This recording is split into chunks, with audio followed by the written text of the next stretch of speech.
In today's video, we're back on the mighty Panda. We're fitting shocks and springs.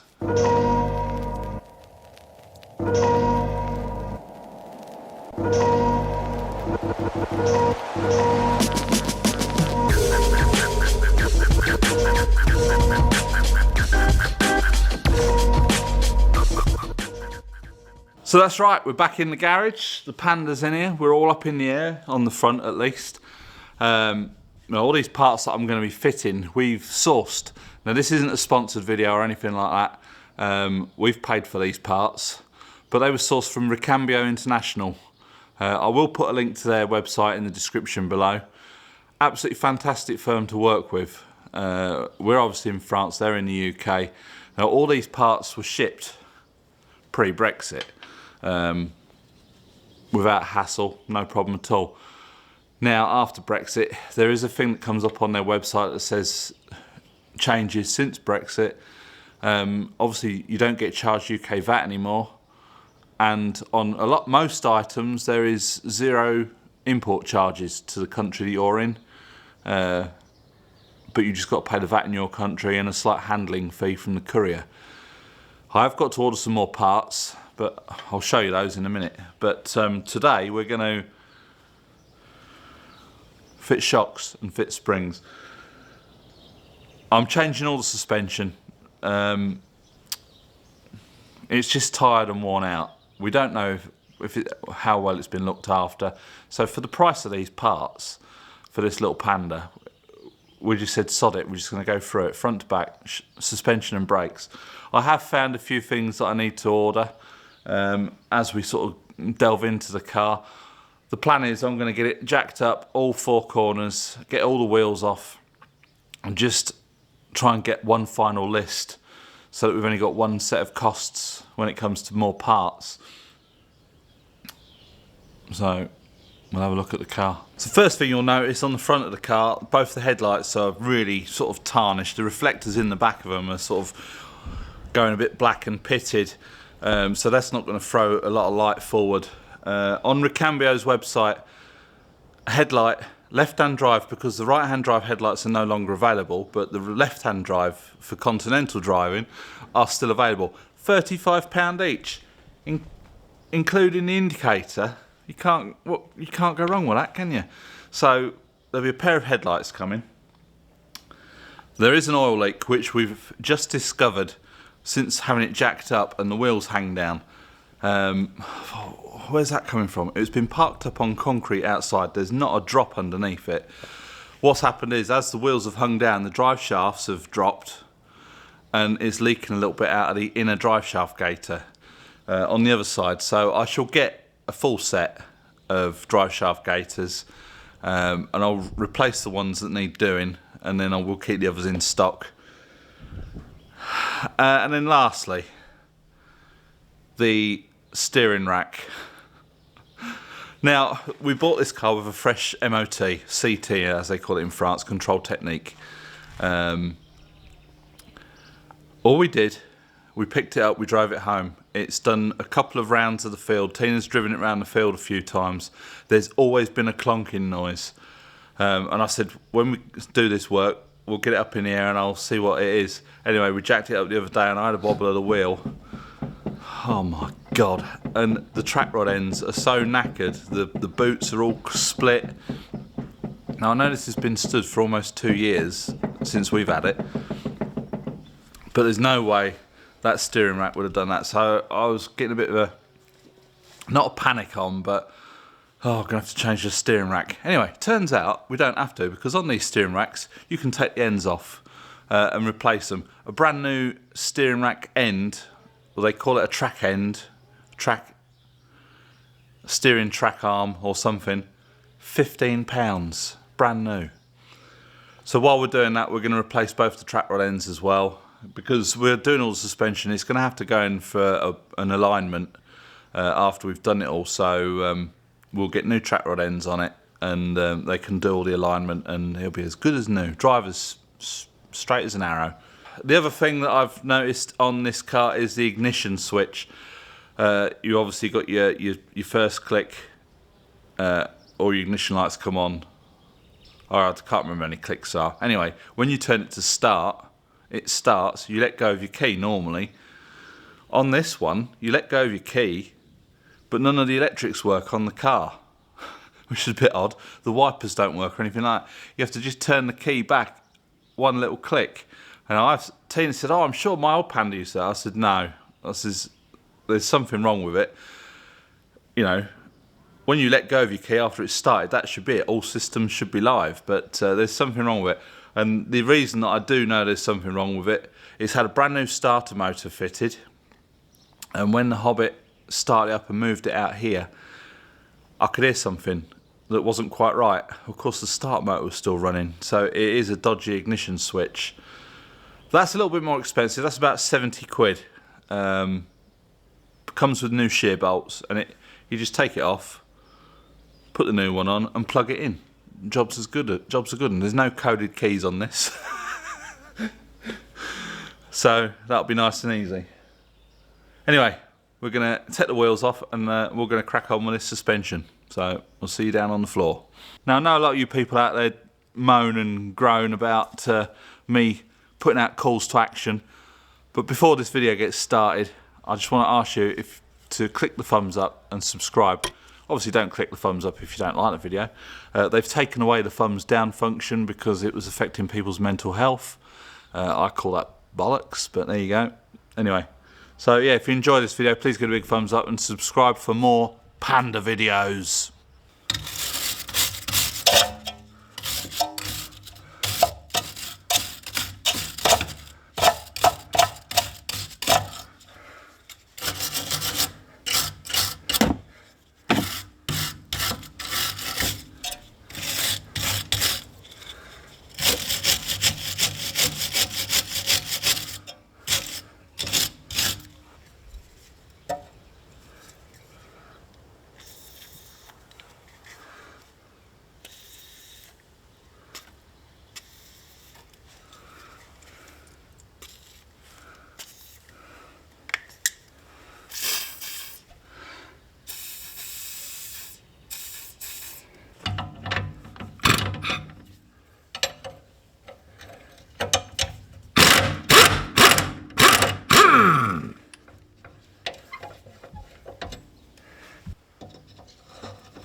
There is a trick for getting track rod ends undone.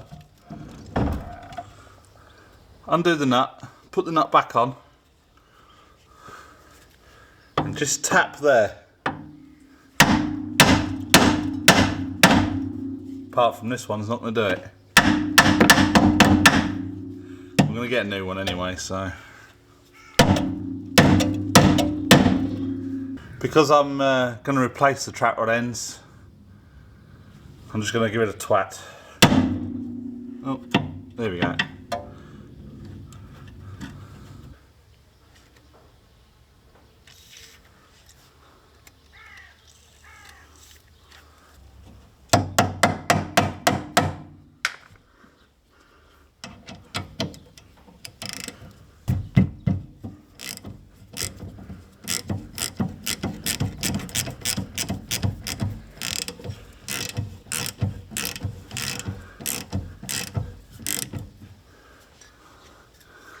I want it to shear off because I want to use that bolt again. So I'm just going to wind it back in. If it starts feeling tight, you never want to just keep going. Just work it backwards and forwards a little bit with the old WD-40 or penetrating lubricant of your choice.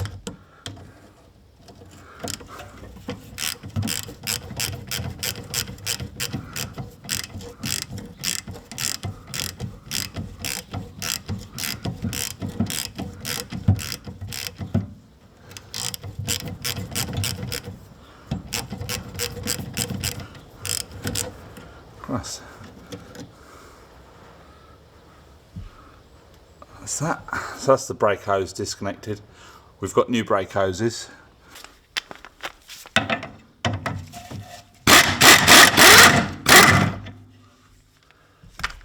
should just pull out now.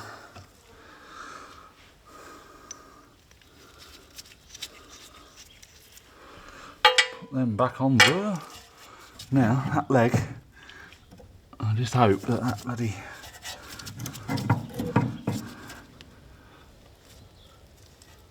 drive shaft ain't going to fall out.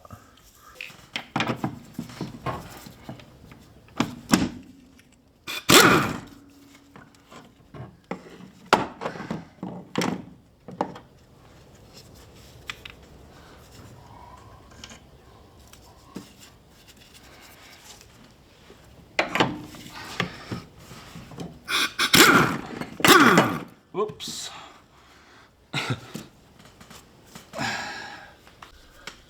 Try these ones instead. Don't like these ones too much because they've never been great, but those other ones don't seem to hook into the coil very well.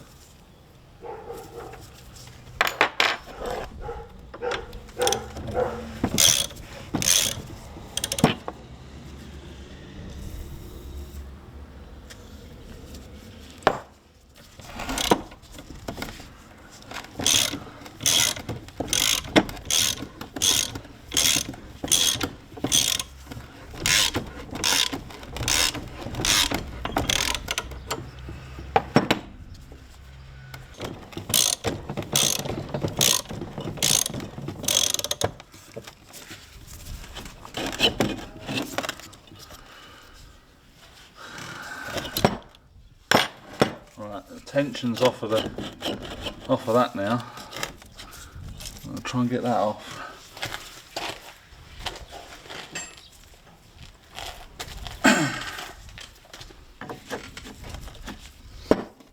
I'll either come undone piece of cake or it'll be a twat.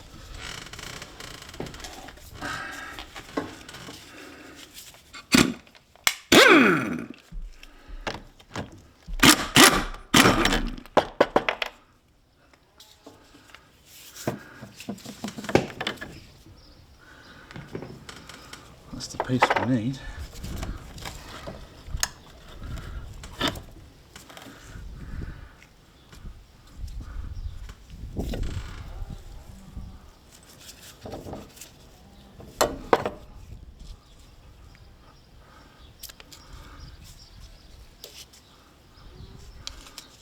That sits in there like that. But we have a new one of those.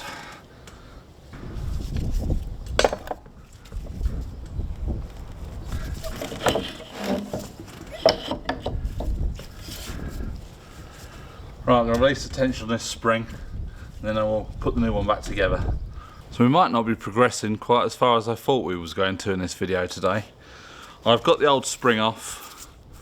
Now the old spring seems a lot more heavy duty than the new spring.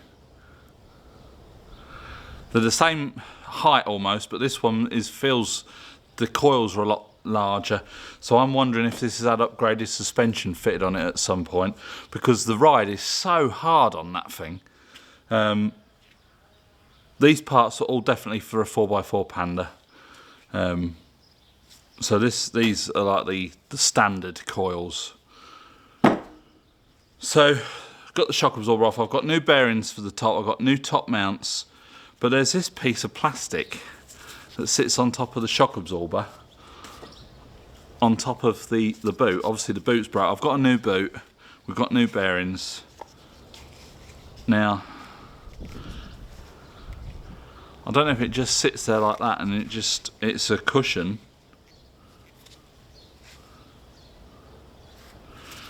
I think it should have 3 more of these clips, so I'm going to have to order 2 of these. But it's one of them things, you don't know what you're going to come across until you start pulling stuff apart. But I've got a bit of a list coming along. So we know that the springs are slightly different but we're fitting original parts on the car. Now the shock absorber here, it's a job to pull it out, but goes in really easy.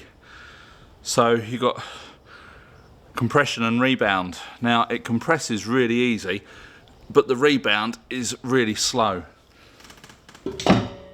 I will get one of the new ones. They've got these clips on, so I just have to push it down and take the clip off. And that will start coming up on its own. Whereas the other one wasn't doing that. That's come back out. Now that one, I've pushed it in, but it's not coming back out. And the rebound on it, it's a job to pull it out. This one, it should be stiff going both ways. So I can push it in and pull it out. Let me get you down here. So I can push it in and pull it out, and it's almost the same force in and out. So we know that the old shockers were not functioning as they should have been. I do think it's got the heavier springs on it. And it did sit to one side a little bit, so whether they've replaced the spring and it wasn't quite the right one, I don't know. But we're going to remedy that. So I think for today, I'm going to have to get on the internet, order some parts. And yeah, so this is going to be a part 2 of shocks and springs. So which should be so easy. It's turning into a bit of a headache. Well, it's not a headache, but you know what I mean. If you enjoyed this video, please give it a big thumbs up, subscribe if you haven't already, and we'll catch you in the next video. Bye for now.